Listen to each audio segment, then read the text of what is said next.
So in this video, it'll probably be my most valuable video. I will be showing you exactly how I would go about getting my first client if I had to start again. And okay, so I'm on Figma here and I'm gonna run through cold and warm outreach. Some of this is actually like the knowledge I've gained is from Alex Ramosi, knowledge, education I should say. I'm not what's his name, Tanner something. Anyway, we'll get straight into it. So to start with cold outreach, you want to be hitting a multi-outreach strategy. So what's a multi-outreach strategy? It's just hitting multiple platforms, as many as possible. So we'll change this to light green, strategy. We'll have this as multi-platform strategy. What this does is it gives you as much options as possible, as much opportunities. You should really focus in on one, see what and kind of test between the two. See, you should be measuring every call you make, every cold call you make, every email you send should be in a spreadsheet, and you should track how well you are closing, how well you are, people are contacting you, how many people are picking up the phone, how many people are opening the email, etc. So we'll just go over here and make this green. So strategy, multi-platform, cold outreach. So you want to start with cold call. Cold call is probably the best way to start. If you don't know, if you're in a different country and you want to contact another country, use Twilio. Twilio is one of the best softwares out there for a power dialer.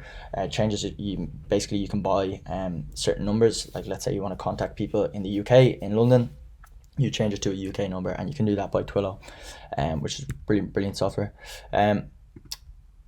So after you have cold calls, you want to be hitting at least 20 calls a day, minimum. And then what this will do for you is it'll just give you as much options, but also you're bound to close at least one of them if your script is good.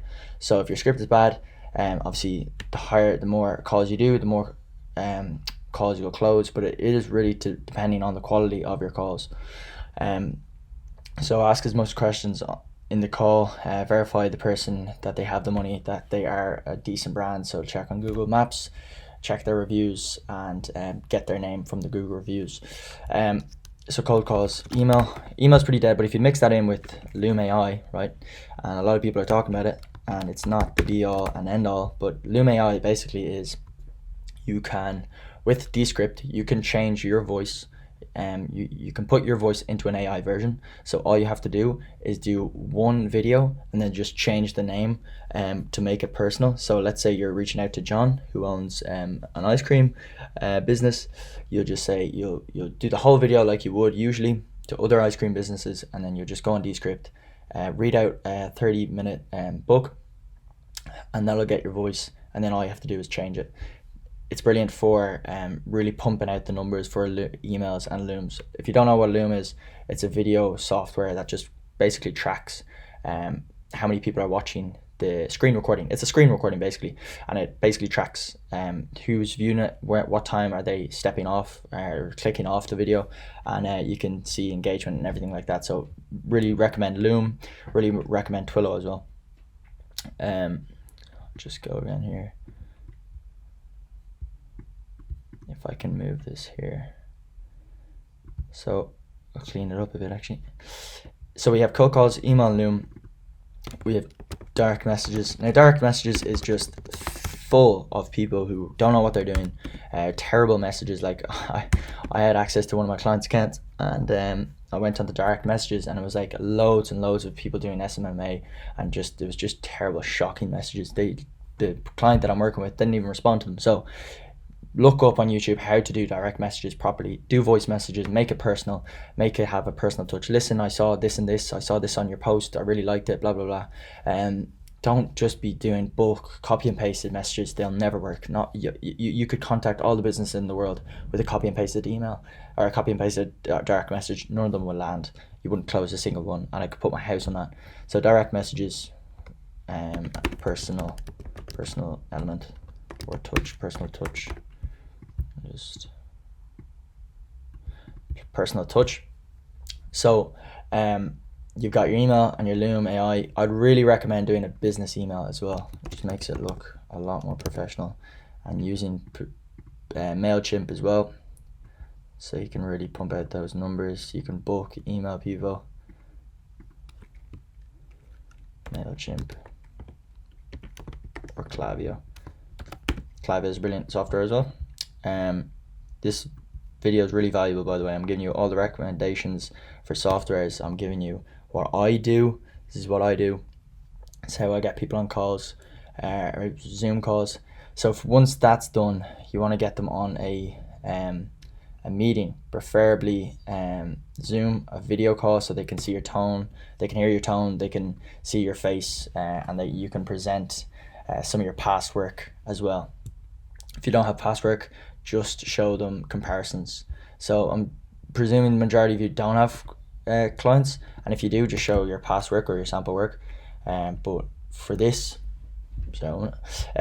you want to show competitors, compare, and by that, look at my previous video on how to download Facebook ads, and you can put them into your Canva presentation, into your PowerPoint presentation, Keynote, whatever you're using.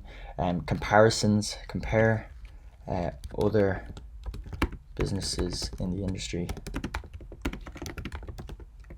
So if you're doing lead gen, if you are doing content creation, you want to show them their Instagram profile, the competitors' Instagram profile. You want to show them their that other people in the industry are running Facebook ads, are running Instagram ads, to get that kind of to get them wound up, to get them ready to go with a marketing agency, so they can do the same and get the same results. So once you've done your cold calls, your business email with your MailChimp, your direct messages with personal touches, and I'm missing another one which I do. Oh yeah, LinkedIn messaging as well, which is a great one. We'll just add it down here. LinkedIn. If you have a terrible LinkedIn profile, don't even bother sending messages, because it won't work. Have a good looking LinkedIn profile. And if you don't know what a good looking LinkedIn profile, look it up on Google or go on YouTube. It's free software, and all the information out there is free on YouTube. Probably the best thing that's ever happened in social media is YouTube. So just add that from there. Right, so that's basically my cold outreach. That's everything that I do. And then you compare other businesses, and by comparing other businesses, you want to get them on a sales call. So we've now gone to sales call. Preferably Zoom or Google Meet. What this does is, like I said, you can show the tonality of your voice, you can show the expressions of your voice, how confident you are, portray all this, and just make it short and concise. Don't go over 30 minutes or 40 minutes. If you're going over an hour, you're really pushing it. People are just going to not show up to your next meetings. They don't want to really contact you again, because you're just not wasting their time, but you're taking up a lot of their time, and time is money for them just as much as it is for you. So sales call, and then within the sales call, you want to this is called the discovery stage, which a lot of people know, like the term.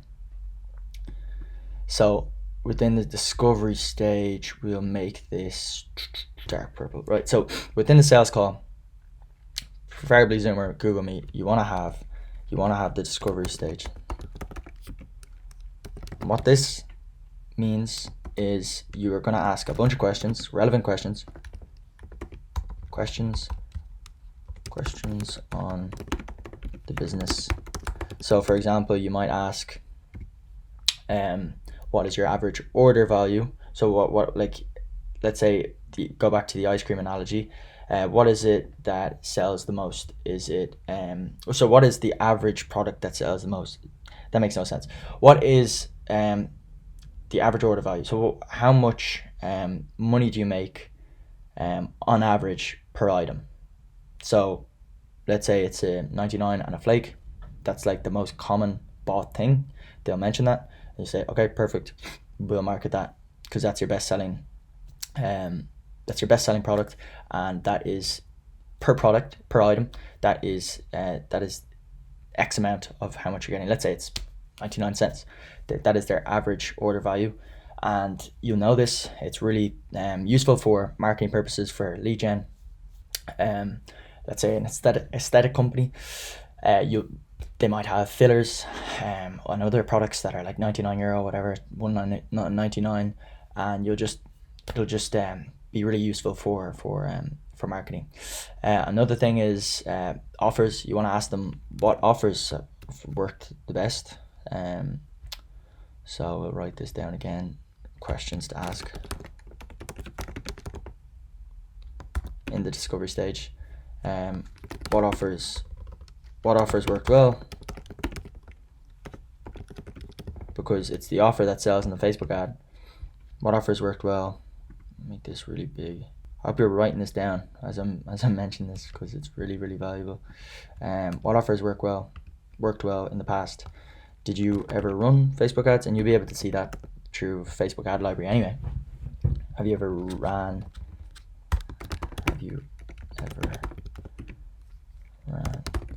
Facebook or Google ads? It's really Meta ads, but I like to say Facebook because it was called Facebook when I started off, so it's just ingrained in my head. Have you ever ran Facebook or Google ads before? How well do they do? All these types of questions. So I don't have to go into my in-depth detail. Like I'll be here all day mentioning all the questions you can ask. So I might make a separate video on that. Have you ever run Facebook or Google ads before? How well do they do? And how well do they do? They might say, oh well, they didn't really perform that well. Okay, well, why is your competitor's ads running this long? Why do their offer seems to be better than what you previously marketed? So then probe that question, get into the real detail on why it didn't work well, and how you can bridge that gap with another offer and with the ad creatives that you create, whether you do videography. Let's say video editing. Oh, well, our reach only got on YouTube 30,000. So well, your competitors are doing 50,000 reach. So what is how can I bridge that gap? Well, I can add my service, and service delivery is another video. But yeah, you want to have a service delivery in place where you bridge that gap, their problem of, okay, I only got this amount of reach. I want to be at X. I want to be where the competitor is. So that's all to do with the discovery stage. I might make this bold. Okay, grand. So once the discovery stage is done, we move on, and it's going outside the box. Let's make this green again. What you want to then move on to after the discovery stage is another really key important thing that I forgot to mention was actually networking. Networking has helped me get one of my clients 2 years ago, and then when I had to do my finals for exams, I couldn't continue with the Facebook ads, but that's how I got one of my clients, is through networking, through meeting people in person, because nothing sells better than being in person. I'm just going to add it down here, networking as well. You meet someone face to face, it's so far better than like calling them or direct messaging. There's no personality to it. But when you meet them in person and you talk through what you can do and where the problems are with the prospect or your potential client, the closing rate will, and getting them on a Zoom call will increase far more than if you're to call them or to send them an email. So even door to door as well, you can branch that off to. If you're scared of doing door to door, think of how scary being on a call is, and that's what Jordan Platten said as well. Going door to door.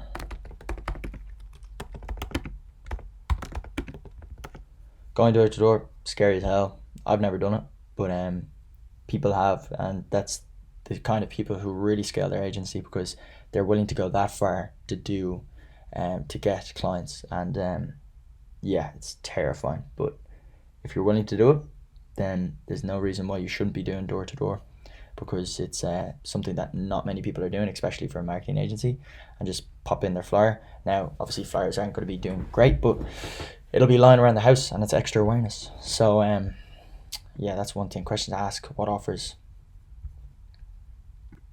Okay, so once you have gone through the discovery stage, you've asked the questions, you want to move on to building rapport. So building rapport means, well, you've said all these things, right? Now back it up. And how you build rapport is if you've done past work, or if you can do sample work. Let's say you can do graphic work for example, like let's say you can provide ad creatives, you can create ad creatives, you can create mock-up ad creatives for businesses that don't exist, and that will help determine your quality of work in graphic design. You can create dummy accounts, whether you're marketing by yourself. You can show through your sales system. So let's say you're with Go High Level, let's say you're with System.io. You can show all that work without needing a client. So you can walk through the sales funnel, for example. So the next thing you want to be looking at after building rapport is presenting. So you've just talked about the client, about what they're finding difficult, what services they need, what have they done that's worked well, what products they sell, how well they sell, everything like that. If they're a service or info business, you want to learn more about that. Then you want to build rapport. If you have no clients, do mock-ups on ad creatives on companies that don't exist, so they can see this is what I can do for you. This is some ad creatives that you can use, and you're happy to let them use it. Some sample videos, and some offers that they could potentially run. Just build rapport, show your expertise in this. Then next, you want to present. So you want to then talk minimum 2 to 3 minutes about yourself. And again, you want to reinforce that you're the man for the job, you're the woman for the job, you're the agency for the job. So then, present, and then you want to close. So after you've talked about the business in the discovery stage, you've built rapport, and then you've presented your pitch deck, you then want to ask the client, should I show you how you can get started? Can I show you how we can move things along? Then you'll show the price at the end, your monthly retainer price or your per lead price, or whatever you're doing, whatever pricing strategy you're doing, price, and hopefully then you'll get a simple. And you're going to be getting more no's than you are yeses, and you're not going to be closing all these. You're not going to be getting loads of people on these meetings into your sales calls. So it starts with cold outreach. I'm going to do another video on warm outreach because this is going to be an hour-long video, and I don't have the time to do it at the minute. But that'll be another video. And once you start doing cold outreach and you get some money in, then you want to be doing more warm outreach through Facebook ads, because you're a marketing agency. You want to be running ads. Then you want to be doing content, really pump out content, at least one per day. And my agency hasn't done content per day, maybe like a content every 2 weeks, but we're getting inbound leads. Like we've already, like 2 or 3 weeks ago in the YouTube video, that was through an inbound content lead. So all of this stuff, you want to go to networking events. If you want to target restaurant owners, then go to restaurants. Go on Facebook groups that are in restaurants, message them through Facebook private messages. Just put yourself out there as much as possible. LinkedIn, follow their LinkedIn, then direct message them, and then see if there's any networking events and go to them. And yeah, door to door is to be honest, it's a bit extreme, but again, if you do door to door, you're going to hugely increase the amount of clients you're going to get and the amount of calls you're going to be on. Sales call, make sure you ask as much questions as possible. Once you've cold called, or once you've sent that email, once you've done all of these, then you want to move in to, so okay, how is my percentage of calls that I'm doing or how many emails that I'm sending I'm actually getting on calls, sales calls. It might be 0.5%, which is actually pretty good. 3%, 4%, which is really good. Then you want to see, okay, you've got them on a call. Now it's time to learn a bit about this business and to qualify them as well. So discovery stage, questions ask what offers you sell, and qualify. By qualifying I mean, do they have the reviews you are after? Do they have 5 or more reviews? Do they have the budget for the ad spend, which I recommend is a minimum of €500 per platform? So 500 on Google, 500 on Meta, Facebook and Instagram, 500 on Snapchat, whatever they're doing. Make sure they have the budget, and make sure they have the budget for you for the service delivery. So you should always never be charging €1,000 for the ad budget, and charging then service fee for $3,000, because you have to 3x the